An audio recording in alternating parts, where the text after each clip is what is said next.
Nous voici de nouveau devant cette réalité de confinement, mais d'interpellation aussi par rapport à ce qui correspond à notre besoin du quotidien, mais surtout notre réflexion concernant l'avenir.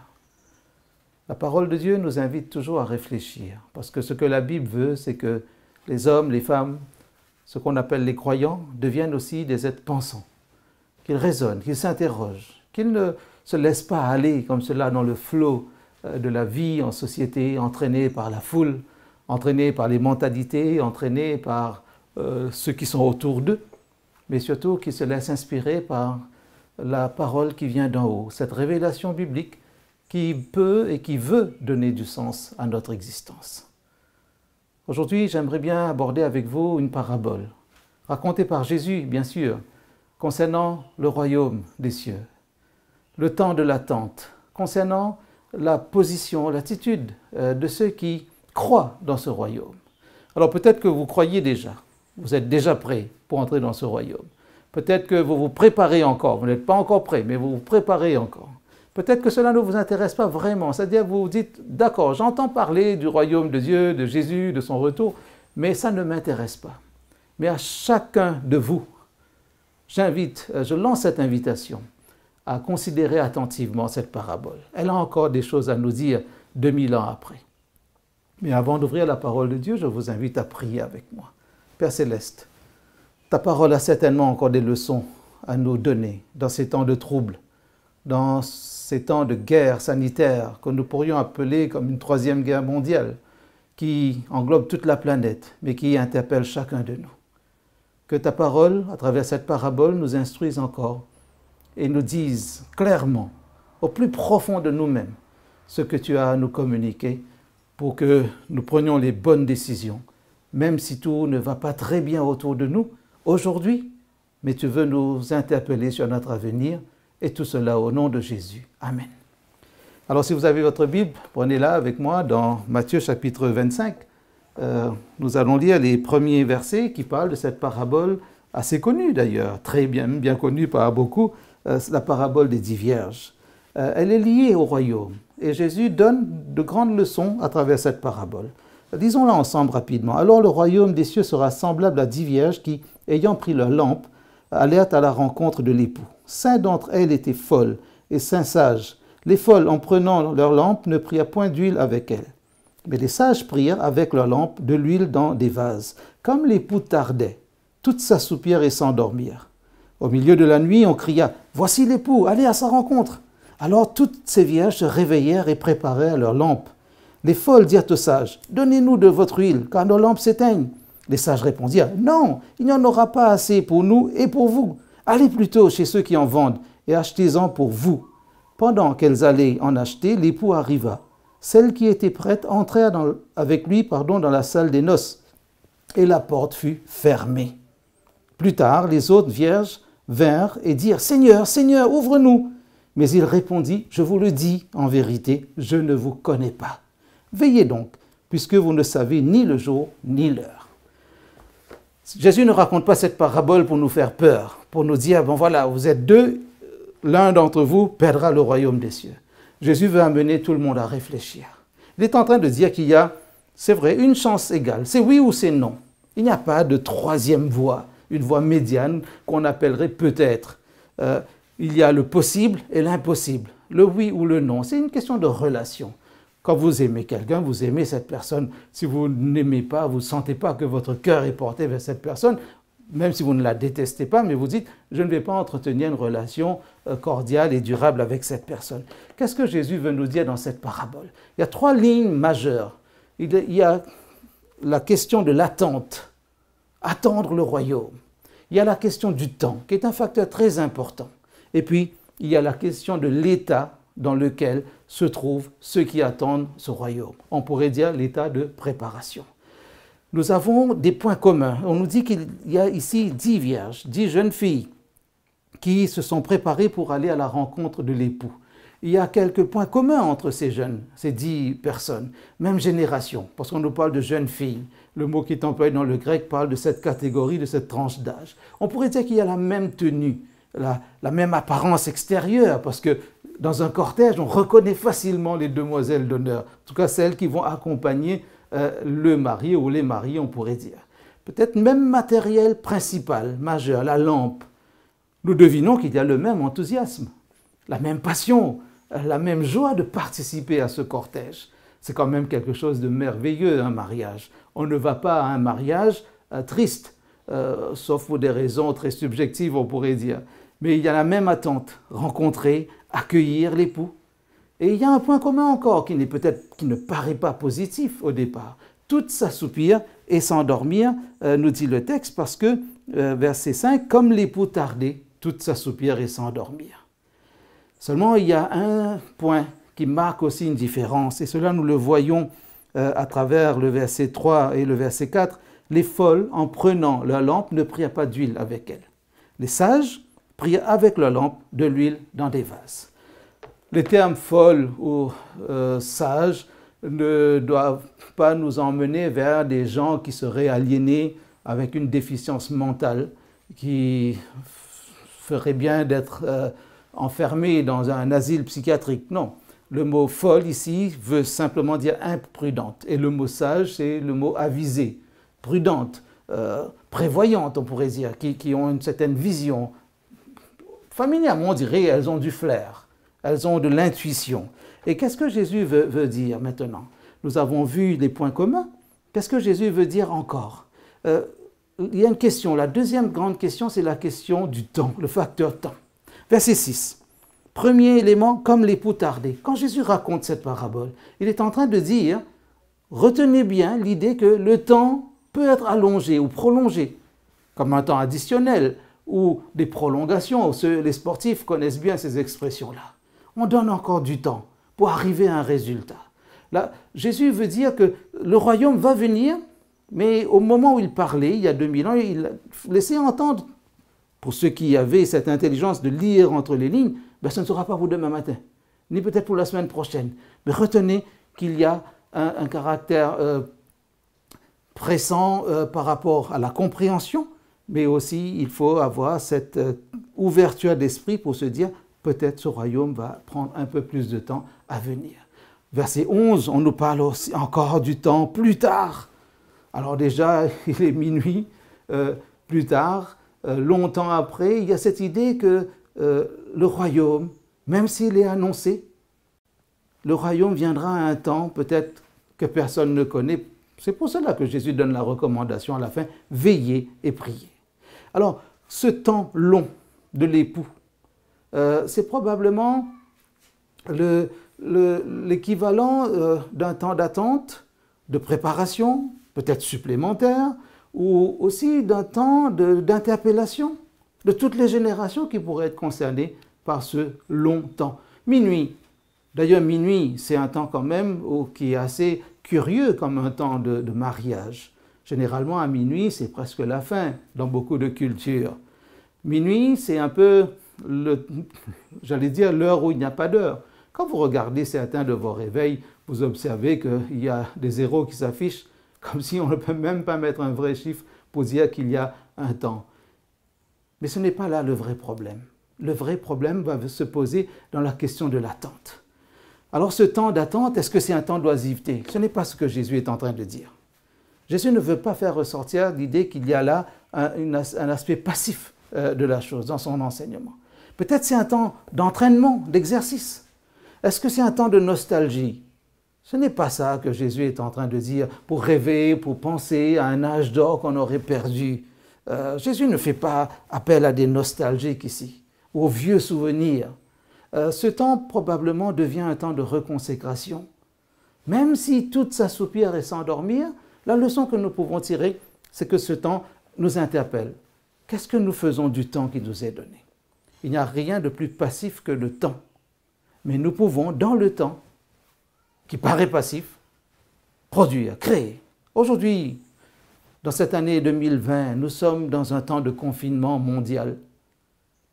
Nous pourrions facilement glisser vers la distraction, vers l'oisiveté, et ne pas faire grand-chose. Parce qu'on pourrait se dire, il n'y a pas grand-chose à faire. Et attendre l'époux qui tarde, ben, qu'est-ce qu'on va faire d'autre? Tout s'assoupir et s'endormir. Est-ce que nous pouvons être interpellés par cela? Est-ce que ce n'est pas aussi le temps de l'acceptation, de réfléchir sur ce qui pourrait se passer au moment de la venue de cet époux? Et parce que Jésus a dit, alors le royaume des cieux sera semblable à ce mariage, mais cette métaphore du mariage et du retard de l'époux doit nous interpeller. Si le royaume est semblable à cela, en somme, le point principal, le point focal de l'enseignement de Jésus, ce n'est pas le mariage lui-même, ce n'est pas le retard, ce n'est pas la tenue vestimentaire, c'est le royaume. Où en êtes-vous par rapport à cette question? Avez-vous déjà réfléchi? Non pas dans quelle catégorie vous pourriez vous retrouver, avisée ou imprudente. Mais la vraie question, êtes-vous prêt pour entrer dans la salle des noces? Quand nous regardons les imprudentes, on peut parler d'impréparation. C'est-à-dire une sorte... Le mot impréparation, si vous regardez bien, a comme synonyme l'inexpérience, la naïveté, l'ignorance volontaire, on pourrait dire, la négligence, même un refus de progresser. L'impréparation, c'est le refus de penser à l'après. L'impréparation, c'est peut-être le refus de changement nécessaire. Est-ce que je dois ajouter quelque chose à ce que je suis en train de faire? Peut-être c'est le rejet de la différence aussi. Un manque d'esprit d'ouverture ou un manque d'ouverture d'esprit, prenez-le dans le sens que vous voulez. Peut-être c'est aussi une incapacité à se remettre en question, une difficulté d'autocritique. Si vous vous dites, je n'ai jamais pensé au royaume des cieux tout ce temps, pourquoi vais-je le faire maintenant, dans ces temps de troubles sanitaires? Pourquoi seulement quand il y a un malheur? Mais peut-être que dans ce temps de l'attente, parce que l'époux tarde à venir, parce que dans le monde entier, on a l'impression que tous sont en train de s'assoupir et de s'endormir, peut-être c'est à vous et à moi que la question se pose réellement. Est-ce qu'il n'est pas temps d'y penser sérieusement? Le royaume, le royaume. Alors, c'est vrai qu'elles n'ont pas d'huile et elles sont encouragées à aller en chercher chez des marchands. Mais regardez, Jésus a beaucoup d'humour, on pourrait dire, et là, comme une sorte d'ironie, aller chez des marchands à minuit. Bon, il n'y a pas beaucoup de marchands qui, j'imagine, qui vendaient à cette heure-là, dans ce contexte oriental. Aujourd'hui, c'est vrai, nous avons des magasins qui fonctionnent 24 heures sur 24. Aujourd'hui, grâce à Internet, nous pouvons commander, nous faire livrer à n'importe quelle heure de la journée ou quel moment de la semaine. Mais là, dans ce contexte, comme si Jésus dit, ben, regardez un petit peu le côté ironique de cette situation. En somme, acheter de l'huile, sous-entendu, cela aurait dû se faire bien avant le jour des noces. Parce que celles qui sont avisées ont pris cette précaution. Elles sont venues avec de l'huile en réserve. Il viendra un temps, je ne sais pas quand, où il ne sera plus possible de se préparer. Parce qu'il faut être prêt déjà. Quand vous recevez des amis chez vous, ce n'est pas au moment où ils sonnent à la porte que vous dites « Ah, vous êtes arrivés, très bien, je vais maintenant commencer à faire à manger. » Ou « Laissez-moi deviner, vous aimez manger de la pizza ou du riz ou vous voulez des pâtes? Est-ce que nous pouvons commander quelque chose? Qu'est-ce que vous en pensez ?» Mais vous avez déjà invité. Quand vos invités arrivent, ils se disent « Quelque chose est déjà prêt. » Ce n'est pas là que vous démarrez toute la préparation. Au moment où l'époux vient, au moment où le royaume des cieux vient, ceux qui l'attendent sont censés être prêts à y entrer. Les avisés, les sages, les prudentes, les prévoyantes étaient déjà prêtes, même si elles aussi se sont assoupies et se sont endormies avec les imprudentes. Quel que soit le moment où le royaume vient, Jésus est en train de dire, veillez, priez, c'est-à-dire raisonnez en vous-même. Même si le monde paraît dans un confinement, un assoupissement, une oisiveté, ben, aujourd'hui, au moment où nous sommes en train de nous parler, de réfléchir, ben, aujourd'hui aussi vous êtes prêts. Si Jésus ne revient pas aujourd'hui, ben, demain matin vous serez prêts. Demain matin il ne vient pas, mais après-demain, le surlendemain, dans une semaine, dans 2 semaines, dans 3 ans, quel que soit le moment de l'année, quelle que soit la date sur le calendrier, Jésus revient et il est censé trouver des gens qui sont prêts à l'accueillir. Maintenant, cette huile, c'est la réserve qui leur permet de tenir. Tous les théologiens ont interprété cette huile comme étant le Saint-Esprit qui remplit nos vies. Certes, Nous avons 1000 fois raison de parler du Saint-Esprit, de dire que notre vie doit être remplie de cet esprit. Alors je vous encourage à prier pour être rempli du Saint-Esprit. Jésus a dit, si nous, méchants comme nous sommes, nous savons donner de bonnes choses à nos enfants, à combien plus forte raison le Père Céleste, qui est bon, qui est amour, ne nous donnera-t-il pas le Saint-Esprit si nous le lui demandons? Nous pouvons aujourd'hui demander à Dieu de nous vider de tout ce qui nous distrait, de tout ce qui nous empêche de nous tenir prêts et de nous laisser remplir par le Saint-Esprit pour que nous puissions tenir dans la distance, tenir dans la durée. Alors, le Saint-Esprit nous aide, parce que sans lui, il n'y a pas de vérité, il n'y a pas de clarté sur la parole de Dieu, il n'y a pas de vérité sur nous-mêmes. Sans lui, nous ne pourrons pas, avec humilité et dépendance, recevoir les instructions de Dieu pour nous tenir prêts pour ce royaume. Sans lui, pas de compréhension du plan de Dieu pour vous, pour moi. Pas de réconciliation, pas de scellement pour le jour de la rédemption. Sans lui, aucune force pour rendre témoignage de ce que Dieu fait dans notre vie. C'est le Saint-Esprit qui nous réconcilie avec Dieu. C'est lui qui confirme le salut. C'est lui qui nous convainc que Dieu nous pardonne, il nous restaure. Peut-être que vous avez des blessures du passé. Le Saint-Esprit peut vous aider à vous relever.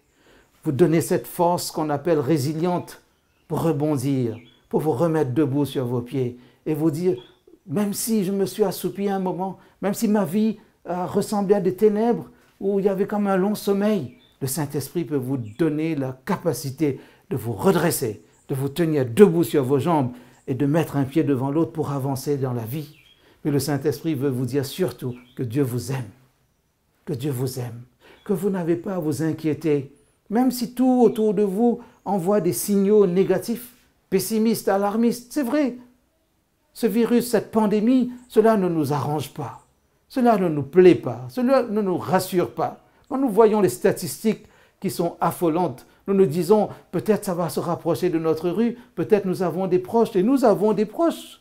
Moi-même, je connais des gens dans mon cercle familial qui ont été touchés par cela. Mais nous sommes interpellés, seulement parce que Jésus a dit, il en sera ainsi du royaume des cieux. Nous regardons au-delà du temps présent, comme si nous regardions au-dessus d'un mur, pour voir à l'horizon, dans la distance, qu'est-ce qui vient à l'horizon? Ce qui vient à l'horizon, c'est cette voix qui un jour va dire, voici l'époux, allez à sa rencontre. Pour vous et moi, qui sommes prêts à prêter une oreille attentive à cette parole, est-ce que nous sommes prêts aussi à laisser Dieu nous remplir de son esprit? La lampe plus la réserve d'huile, c'est comme une vie entière qui est consacrée au Seigneur, consacrée à la vocation, c'est-à-dire à l'appel que Dieu nous adresse. C'est Dieu qui nous appelle pour être dans son royaume. La lampe plus la réserve d'huile, c'est cette capacité, comme des sportifs, à tenir toute la distance. Quand vous vous entraînez, comme si Jésus nous dit, ne vous entraînez pas pour un 100 mètres, parce que cela ne va pas être si rapide que cela. Entraînez-vous comme pour un marathon, pour la distance, la durée. Vous devinez bien que cette parabole nous encourage à faire preuve de patience, de bienveillance, à faire preuve de fidélité, à faire preuve de persévérance, à faire preuve aussi de bon sens spirituel. Il ne suffit pas d'avoir la lampe pour dire nous attendons. Il faut se demander si nous sommes capables de tenir dans la durée.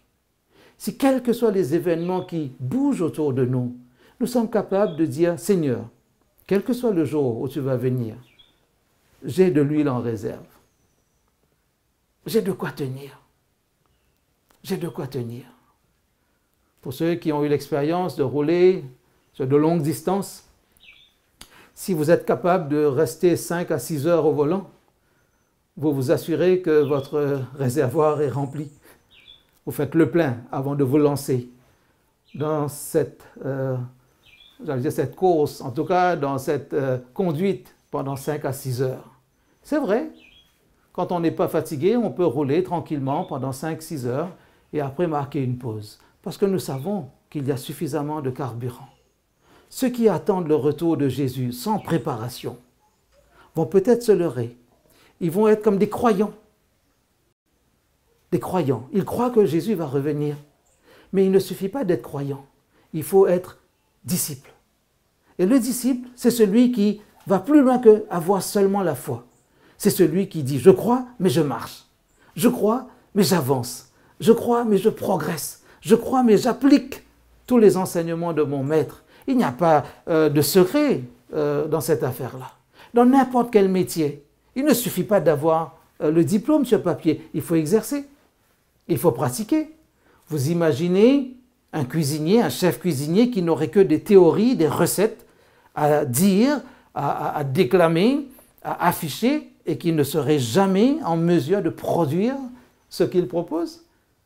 Un chrétien, c'est celui qui produit des choses. D'ailleurs, Paul le dit bien dans Galates chapitre 5, versets 22 et 23, si nous avons la lampe et l'huile qui représente le Saint-Esprit, cette présence spirituelle, cette force spirituelle va produire des fruits spirituels qu'on appelle l'amour, la joie, la paix, la patience, la bonté, la bienveillance, la fidélité, la douceur, la maîtrise de soi.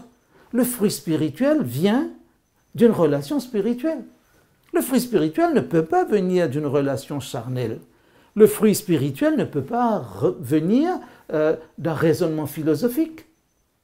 Ce ne sont pas nos connaissances qui nous permettent de produire le fruit spirituel. C'est la relation que le Saint-Esprit établit entre nous et le Seigneur lui-même.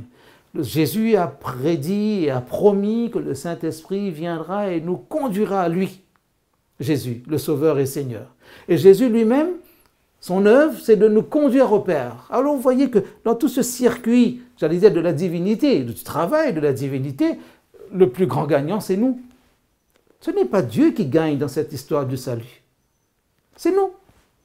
Si le royaume des cieux est semblable à cette histoire qui nous invite à réfléchir sur le facteur temps et sur la qualité de notre préparation, j'ai envie de dire, il est grand temps pour nous d'y prêter une attention vraiment sérieuse. Disons au monde entier aujourd'hui la bonne nouvelle de la venue prochaine du royaume de Dieu. Quand je dis prochaine, je ne suis pas en train de fixer un temps. Je ne sais pas quand Jésus va revenir. Parce qu'il a dit lui-même dans Matthieu 24, le chapitre précédent, pour ce qui est du jour et de l'heure, personne ne le sait. Et au moment où il parlait, il disait, même pas le Fils, les anges ne le savent pas, le Père seul. Mais ça ne doit pas nous inquiéter. Ce qui doit nous inquiéter, nous faire réfléchir, nous interpeller, c'est l'état dans lequel nous sommes si nous voulons entrer dans la salle des noces. Je le répète, Jésus n'a pas raconté cette parabole pour nous faire peur, pour nous dire « Ah, il y a une chance que vous soyez éliminés ». J'ai envie de dire, il y a toutes les chances pour que nous soyons dans la salle des noces. Lampe, huile, état d'esprit, mentalité, notre capacité à produire du fruit spirituel. Si un croyant dit seulement « je crois en Dieu », mais il n'y a aucune trace de fruit spirituel, vous comprenez que cela ressemblerait à une sorte de contre-publicité pour lui-même, pour sa foi qu'il proclame et pour l'ensemble de la chose qu'on appelle le christianisme. Le vrai disciple, c'est celui qui se laisse guider, remplir, accompagner, instruire, j'ai envie de dire convaincre par le Saint-Esprit que l'œuvre que Dieu a commencée dans la vie du croyant, c'est Dieu lui-même qui l'achèvera. Avons-nous la capacité aujourd'hui de nous tenir prêts pour le retour de cet époux? Et qu'est-ce que nous voulons dire à tout le monde?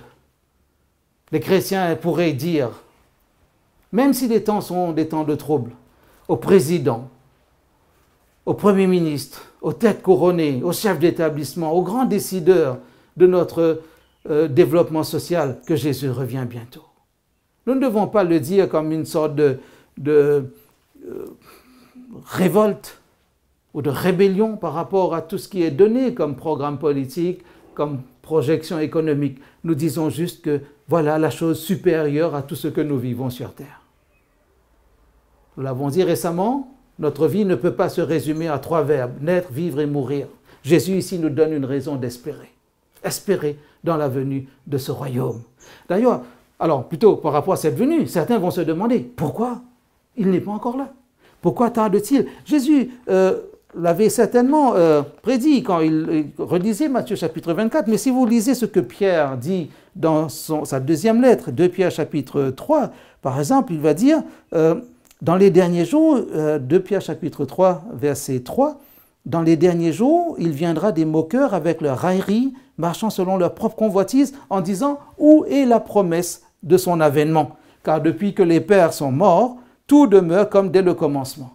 La question se pose. Et il y a même des croyants qui se posent cette question. C'est vrai, depuis que je suis conscient de mon existence, j'entends les parents parler du retour de Jésus. Dans mon église, on en parle. Et je lis, je relis d'année en année, de décennie en décennie, cette même promesse. Où est son accomplissement? Alors, Jésus, Pierre qui a entendu Jésus enseigner, Pierre va dire ceci au verset 9 de la même lettre, du même chapitre.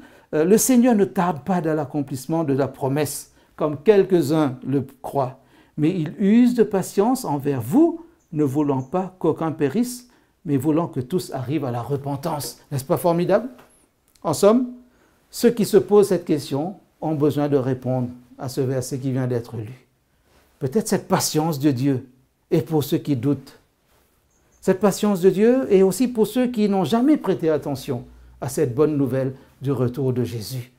Jésus ne tarde pas, il veut simplement donner l'occasion au plus grand nombre de réfléchir. Et dans les temps de troubles, les guerres militaires, les guerres sanitaires, les guerres économiques, tous ces moments probablement, d'une certaine manière, deviennent des moments de réflexion. Il y a un moment de panique, un temps de panique, mais c'est certainement une occasion de réflexion. Qu'allez-vous décider? Y réfléchir? Croire que c'est possible? Ou vous tenir prêt pour le royaume des cieux? Alors, certains vont se dire, oui, pourquoi Dieu ne vient pas? Pourquoi il ne fait rien? Ils demandent des comptes à Dieu.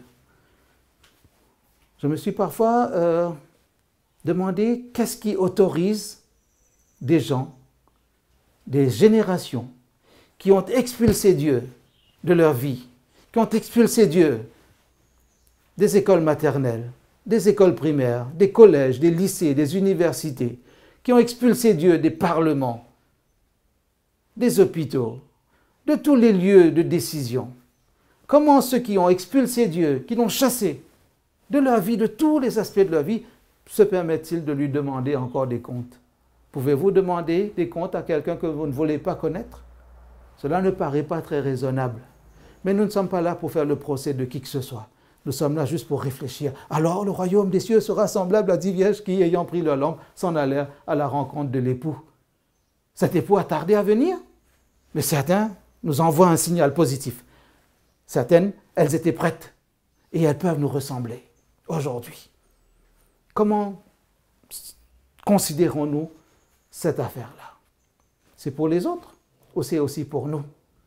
Nous ne voulons pas tomber dans la catégorie des imprudents, où l'huile va manquer, où nous allons peut-être renier parfois notre passé, notre héritage spirituel, où nous allons peut-être dire « Ah, c'était pour les parents ». Nous allons essayer de tenir par nous-mêmes. Nous cherchons une sorte d'indépendance ou d'autonomie, mais Dieu nous interpelle pour nous dire « Connectez-vous à moi ». Laissez le Saint-Esprit vous prendre par la main, vous conduire dans le chemin de la vérité, de la vie, le chemin de l'espérance. Parce que le royaume des cieux, finalement, c'est la plus grande espérance qui est donnée à l'humain. Jésus veut nous entraîner dans cette affaire-là, nous inviter à marcher dans ce chemin. D'ailleurs, il dit, je suis le chemin, la vérité et la vie. Nul ne vient au Père que par moi. Vous voulez vous retrouver dans le royaume des cieux un jour? Acceptez Jésus comme votre Sauveur et Seigneur.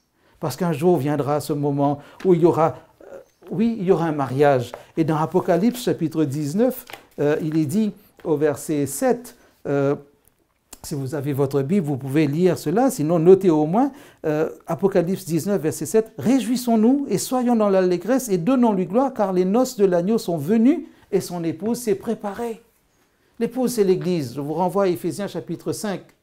L'épouse, c'est le peuple de Dieu. Je vous renvoie aussi au prophète Ésaïe, au prophète Osée, entre autres. L'épouse s'est préparée. L'Église s'est préparée. Un peuple s'est préparé. Vous, vous êtes préparés. Mais ne vous préparez pas tout seul. Préparez-vous avec vos conjoints, vos enfants, ou inversement avec vos parents. avec vos meilleurs amis? Est-ce que votre meilleur ami sait que vous attendez le retour de Jésus? Combien seront là? Ne regardons pas les statistiques de cette parabole. 1 sur 2, 1 sur 2, vous et pas l'autre, ou l'autre et pas vous. N'entrons pas dans ce piège comptable, mais réfléchissons spirituellement. Quand le Seigneur reviendra, il prendra ceux qui sont prêts pour les faire entrer dans la salle des noces. Et j'aime m'imaginer cette situation, parce que c'est le Père seul qui sait le jour où il enverra son Fils pour lui dire « Maintenant, tu vas chercher les rachetés ». Permettez-moi ce dialogue imaginé entre Jésus et son Père céleste. Ce n'est pas dans la Bible, mais c'est une sorte de parabole, de métaphore. C'est mon côté littéraire qui me fait réfléchir comme cela. Où quand Jésus aura ramené tous les rachetés dans le royaume des cieux, le Père céleste va lui dire « Alors mon fils, dis-moi, ils sont venus? Oui. Tous les rachetés sont là? Oui. Et comme un père de famille, il va dire « Tous mes fils et mes filles sont rentrés ?» Et Jésus va dire « Oui papa, ils sont là. » Tu es sûr? Oui, ils sont tous là. Tous mes enfants sont-ils rentrés? Tu les as tous ramenés, il n'en manque aucun. Oui papa, ils sont là. Ben allez, viens avec moi, on va les accueillir. Et quand Jésus va dire au Père céleste, voilà, ils sont tous là. Et il va regarder, il va dire, vous, un tel, oui, il est là. Et tel autre, oui. Réfléchissez sérieusement. Quand le Père demandera à son Fils, tous mes enfants sont-ils rentrés, y compris vous? Imaginez la joie de Jésus de dire à son Père, au Père céleste, oui, il est là, ou elle est là. Et si le Père dit, j'ai reçu des nouvelles des anges qui rapportent toutes les prières qu'ils se préparaient en famille. Mais bien sûr, toute la famille est là. Et le papy et la mamie aussi. Bien sûr. Réfléchissez. Pour conclure, je vous invite à réfléchir. C'est possible de trouver une place dans le royaume des cieux. Vous n'avez pas à payer pour cela. Aucun politique ne décidera de votre entrée. Vous n'avez pas besoin d'avoir une carte valide pour cela. Vous avez juste besoin de donner votre cœur, un cœur rempli de la présence de l'Esprit, aujourd'hui, demain, après-demain, toujours, tous les jours, et pour toujours. Alors le royaume des cieux sera semblable à 10 vierges qui, ayant pris leur lampe, s'en allaient à la rencontre de l'époux. Serez-vous de cette partie? Ne vous laissez pas piéger par des apparences extérieures de religiosité, mais laissez votre cœur être transformé par la grâce, pour que lorsque le Père céleste dira « Tous mes enfants sont-ils rentrés ?» Jésus dira « Oui, Père, ils sont tous là. » Que ce soit pour la gloire de Dieu et pour votre propre épanouissement spirituel, je prie que vous et moi, toutes nos familles rassemblées, se retrouvent un jour dans le royaume des cieux. Que ce temps de trouble serve à notre réflexion et que notre réflexion se transforme en décision et que notre décision reste tous les jours fondée sur cette parole d'espérance. Jésus revient bientôt. Amen.